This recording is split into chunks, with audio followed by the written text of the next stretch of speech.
Dear students, vocabulary का section चल रहा है 36 वोकैबुलरी का चैप्टर। फर्स्ट आपके पास आते हैं सिनोनिम्स। सिनोनिम्स में पहला वर्ड जो आपके पास आता है वेरी, इसका मतलब होता है थका हुआ।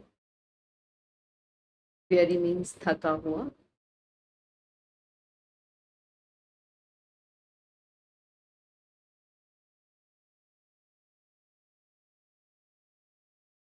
एंड ये थका हुआ वर्ड जो है, इसका सिनोनिम यहाँ पे क्या रहेगा, आपको दिख भी रहा होगा। ये सिनोनिम रहेगा टायर्ड। राइट। केयरलेस का मतलब होता है जो लापरवाह हो। शिवरिंग का मतलब होता है जो कांप रहा हो। ट्रबल्ड का मतलब होता है जो किसी मुसीबत में हो। तो वेरी का सिनोनिम यहाँ पे टायर्ड।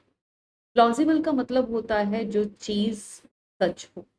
प्लॉजिबल मीन्स सच है ये। और इसका आपको मीनिंग समझ में आया होगा, यानी सेमिंगली ट्रू।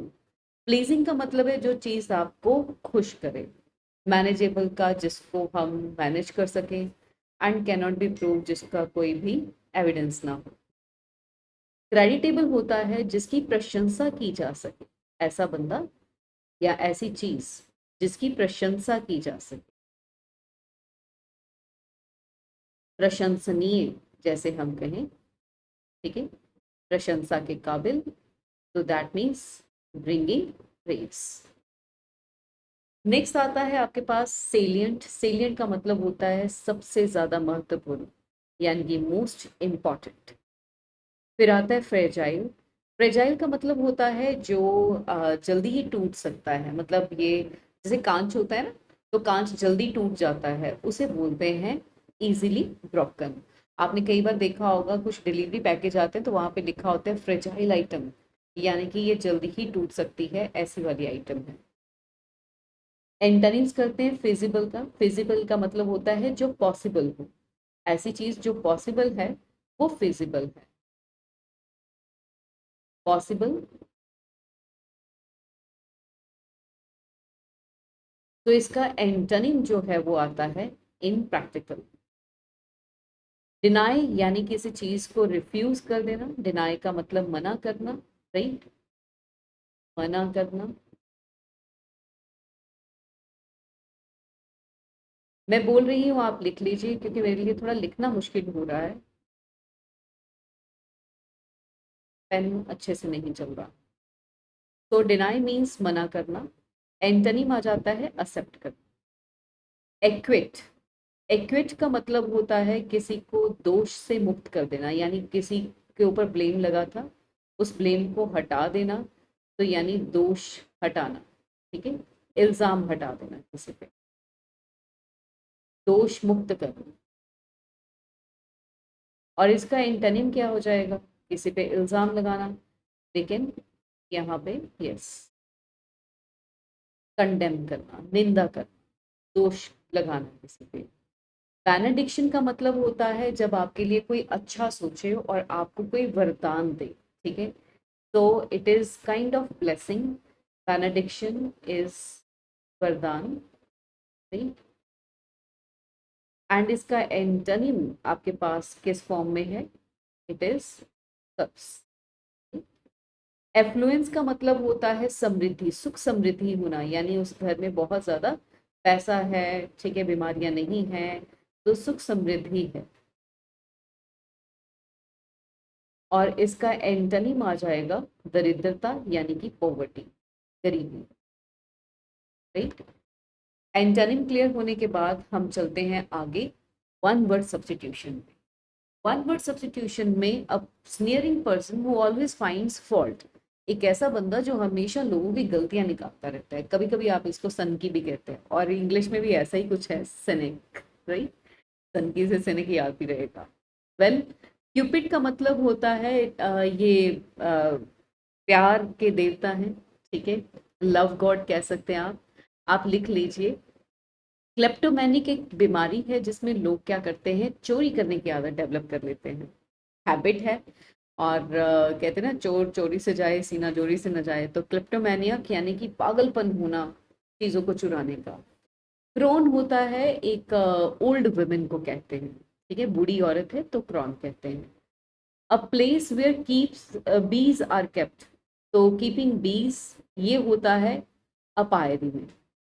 और अवायरी जो है वो बर्ड्स से रिलेटेड, जहाँ बर्ड्स रखे जाते हैं वो अवायरी, जहाँ पे बीज रखे जाते हैं वो अपायरी। केज पिंजरा होता है, नेस्ट घोंसला होता है, ये तो आपको पता है।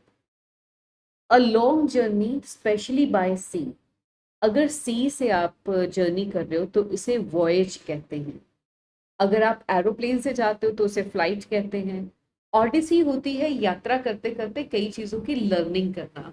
आपको अगर याद हो तो गुरु नानक देव जी ने पूरा मतलब जो कई मुल्कों में जाके उन्होंने पैदल चल के यात्रा करी, ठीक है, वहां से ज्ञान प्राप्त किया, तो वो ओडिसी कहलाती है।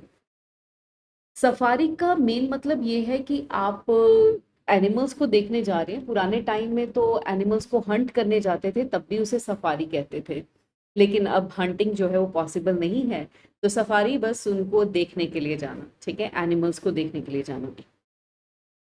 A short walk for pleasure और एक्सरसाइज कहलाती है स्ट्रोल, राइट। मतलब होती है ना वॉक एंड टॉक वाला, कि खाना खा लिया चलो अब सैर करने के लिए चलते हैं, तो उसे स्ट्रॉल कहते हैं। गैलप होती है घोड़े घोड़े के दौड़ने की आवाज, जैसे दगड़ दगड़ करता है वो वैसे ही, ठीक है, उसे गैलप कहते हैं। जॉग करना यानी कि रनिंग, लेकिन स्लोली स्लोली। प्रोमेनेड करना कहलाता है, प्रोमेनेड एक्चुअली एक रास्ता है जो यूजुअली कहाँ पे होता है, ये लेक हो गई या सी हो गया, उसके आसपास का इलाका जो होता है उसे प्रोमेनेड कहते हैं, जहाँ पे हो सकता है शॉपिंग के लिए शॉप्स हो, बैठने के लिए कॉफी हाउस हो, ठीक है, इस तरह के प्लेस को हम प्रोमेनेड कहते हैं। फिर आते हैं अ प्लेस वेयर गवर्नमेंट और पब्लिक रिकॉर्ड्स आर केप्ट, उसे कहते हैं बेटा आर्कीव, ठीक है, यहाँ पे गवर्नमेंट के रिकॉर्ड्स रखे जाते हैं। एटिक होती है घर की परछत्ती या मुंडेर कहते हैं, म्यूजियम में चीजें एग्जीबिशन में लगी जाती हैं। सेलर जो है ये होता है तहखाना। अगली बात आती है to burn a hole in the pocket. To burn a hole in the pocket का मतलब होता है जैसे सैलरी आती है पता ही नहीं चलता कहाँ जा रही है, तो it means money that is spent quickly.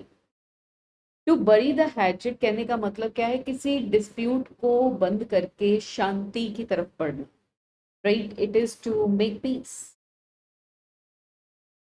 To beggars description, beggar description का मतलब होता है कोई ऐसी चीज है जहां जिसको आप डिस्क्राइब नहीं कर सकते, शब्दों में डिस्क्राइब नहीं कर सकते। जैसे अगर आप एक स्टूडेंट से जब पूछते हो कि बेटा बताओ एग्जाम कैसे क्लियर किया, तो फॉर अ मोमेंट वो अपनी जो जर्नी है वो नहीं बता पाता, क्योंकि कहीं ना कहीं पे वो इमोशनली बहुत हाई होता है उस टाइम पे। तो बैगर्स डिस्क्रिप्शन यानी समथिंग बियॉन्ड डिस्क्रिप्शन। आप कभी ये तो बता सकते हो कि आपने स्ट्रगल किया, आपने ये किया, पर आप रियलिटी में ये नहीं बता सकते हाउ डिड यू फील, है ना, उस टाइम पे जब आप स्ट्रगल कर रहे थे। तो it is beggars description, something beyond description. Next आता है टू बीट द एयर। अगर आप एयर बीट करोगे तो कोई फायदा होगा? एयर बीट करना मतलब आप यूजलेस काम कर रहे हो।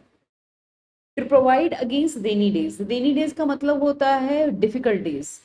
तो रेनी डेज में अगर कोई आपको प्रोवाइड, आप कुछ प्रोवाइड कर रहे हो, तो that means you are you know managing to provide for possible future in the time of difficulty और need. I hope you have learn it really very well. So इसको जॉट डाउन की